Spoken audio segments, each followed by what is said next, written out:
the EDH Redcast.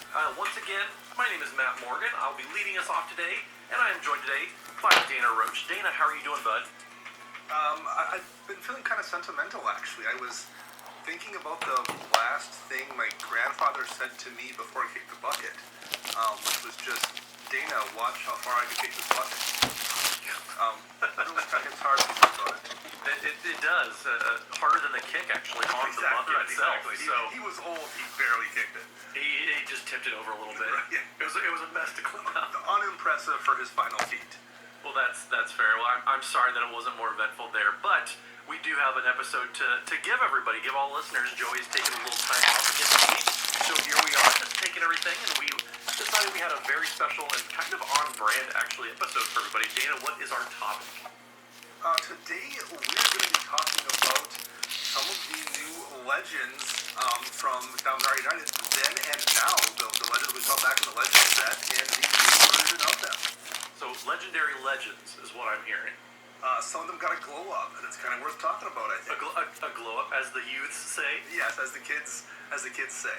Awesome. Well, good. I'm excited about this. When you suggested it, I was pretty intrigued, and it made a lot of sense with some of the new designs that are coming out, so let's get into it. But first, we do have some shout-outs, and we want to get started with those. First, we'd like to thank Chase, a.k.a. Manicurbs, for their help with the post-production on the show.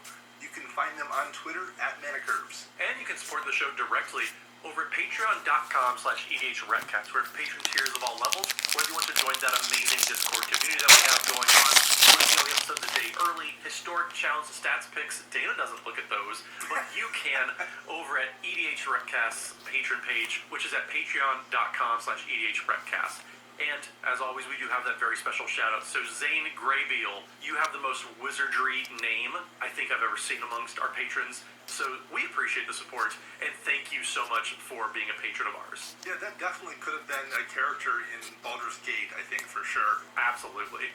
We also might as well mention that if you want a chance to play a game with all of us, the three of us are going to be at the Magic Summit November 11th to the 13th in Salt Lake City, Utah. So if you happen to be traversing through the Utah desert and want to stop into Salt Lake and play a game of Magic with us, we're going to be there. And as a bonus for listeners of the cast, you can use the code EDHREC at mtgsummit.com, and that's going to get you 5% off all of your packages for the weekend. So whether you want the Kingdom's VIP Guild Pass, or if you just want to get a ticket to the Command Zone, you still get 5% off, even any of the 5K events they're doing for Legacy, Modern, any constructed events. It's going to be a huge event, and any packages, any events that you want to do there that entire weekend, you'll get 5% off by going to mtgsummit.com and using the code EDHREC at checkout. It's going to be a fantastic time. All three of us will be there, and we're looking forward to playing with everyone.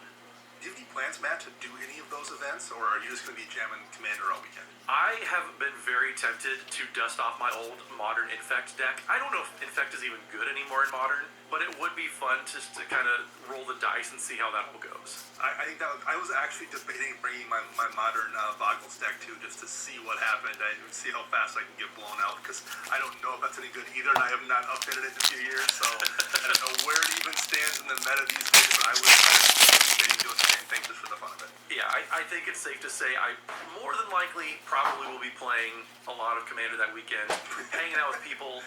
If you have any food recommendations, I also would love to hear that, because that's my favorite part about these events is the gathering. We want to meet all of you. We definitely appreciate all the high fives, anything that we can get. So we're looking forward to it. Very cool. Well, should we jump into just talking about a few of these cards here?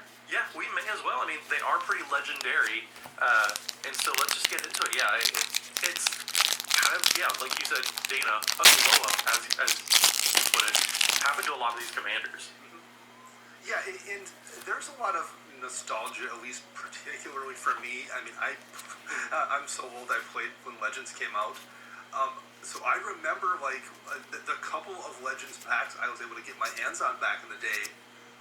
Just seeing cracking these open and seeing actual character names and seeing the legend, even though they were bad, and a lot of them were genuinely bad, and not just as in they didn't do anything, they were overcosted to you were paying more than you pay for a craw worm to cast this vanilla creature. but it didn't matter. Like, it was super cool. It was something like I hadn't seen in Magic before. You hadn't seen. They were the first multicolor cards. They were actual characters. It felt like you were playing a D&D game. It was amazing. And so they've always really, for me, held this weird special place. And seeing new, actually cool playable versions of these has hit me in a nostalgia spot that has me so excited for this set that I am just can't wait to crack some of these packs. Yeah, so to make you feel less old, I also remember playing with Legends cards, but I was 10. So I wasn't quite as old. I didn't really grok what was going on. I was peak little kid opening packs and just getting excited to be whatever. I was the target audience back then. But it was a lot of fun, and it is very cool to see. I remember opening probably more packs of Chronicles just because those were cheaper. Right, yeah. But a lot of these Legends were still in Chronicles. Like, I remember opening a Marhalt Elza Dragon card, and I was, oh my gosh, this has a rampage. I'm not going to be unstoppable. And it was a fun little thing to do. Yeah, and in fact, he was very stoppable. But he was very stoppable, yes. And let's maybe start talking about Marhalt, right? That's probably a good place to start. The original Marhalt Ellis Dragon, since, no one probably has seen one at the Magic table, because, as we said, he's very stoppable. Marhalt is 6 mana, 3 red, and a green, for a 4/6 with Rampage 1. And Rampage, an ability that was one of kind of the key words you saw Legends up through, I think, roughly Alliances. Whenever this creature becomes blocked, it gets +1/+1 till the end of turn for each creature blocking it beyond the first. So if 2 creatures blocked your creature, it got +1/+1. If 3 blocked it, got +2/+2. It wasn't the most exciting ability, particularly Rampage 1. If your creature had Rampage 2 or something, that might get a little bit bigger. But Rampage 1, not terribly effective for a 4/6 that was kind of expensive to cast and didn't have any evasion. Yeah, and the interesting thing about it was, like you kind of hinted towards, Rampage had numbers assigned to it, so you could have Rampage 3, and it would get even bigger.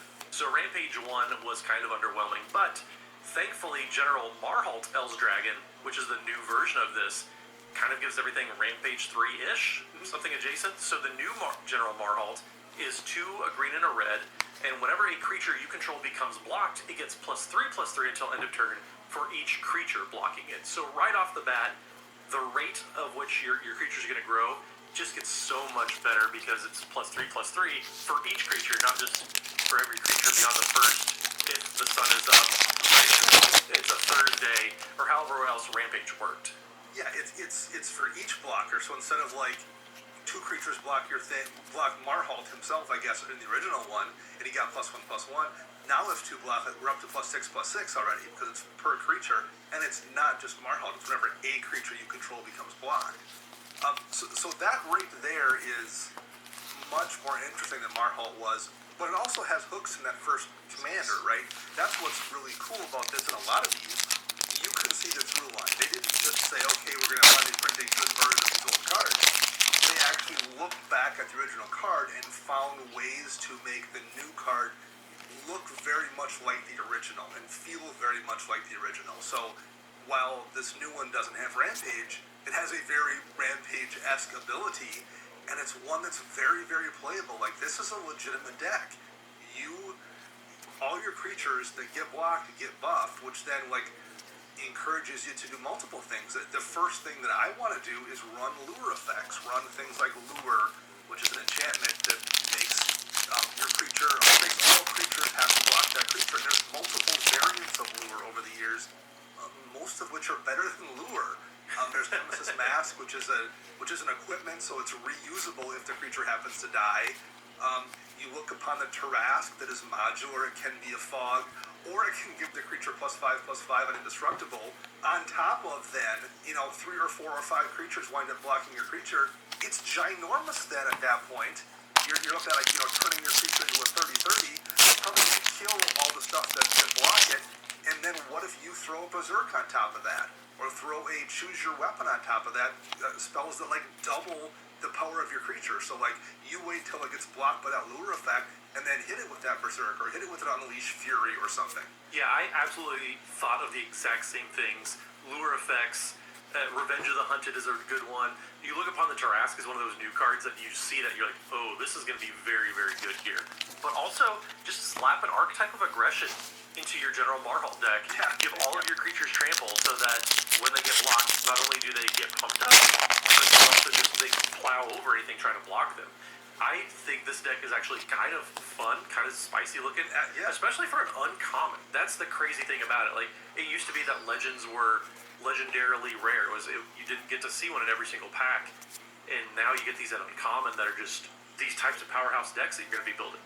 Yeah, it's a powerhouse deck that's encouraging you to want your creatures to get blocked, which is a weird thing that nothing else is doing. Yeah, nobody wants to get blocked, but this does. Yeah, so they found a way to like throw a callback in the original card to make it a playable, brewable deck, and make it an original, unique, playable, brewable deck. That's amazing. Yeah, absolutely. It's very cool. This is a good example of just what we're going to get to talk about the rest of the episode. Yeah. So one that I never actually opened myself that I do want to talk about, because I think this is probably one of the cooler ways that it improved upon the original design, is Stang Echo Warrior. So the original Stang was 4 red and a green for a 3/4. Then when it enters the battlefield, you created a Stang creature twin token that would leave the battlefield if Stang left. And that was about it. It just made 2 3/4s for 6 mana, which was a fine rate.